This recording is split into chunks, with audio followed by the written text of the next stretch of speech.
Hey, welcome to GreenGeeks. In today's tutorial, we'll explore the multi-user access feature that makes collaboration easier and more efficient. Let's see how it works. First, what is multi-user access?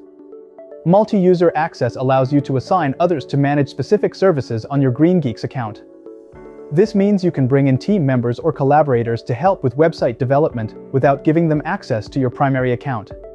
Now, let's see how to create the multi-user access. Once logged in, click on your user profile at the top right corner of your screen. From the drop-down, select My Profile. Then go to the Account Access tab. Here you can click on the green Invite button where you can enter the email address of the user you want to invite and use the drop-down field to choose the specific service you want to grant access to. When you're ready, click the Invite button. Once the person accepts your invitation, they will appear under the Approved Access Users list. And that's it! You have successfully set up your multi-user access on your GreenGeeks account. This is a great way to collaborate with others while keeping your primary account secure. See you in the next video.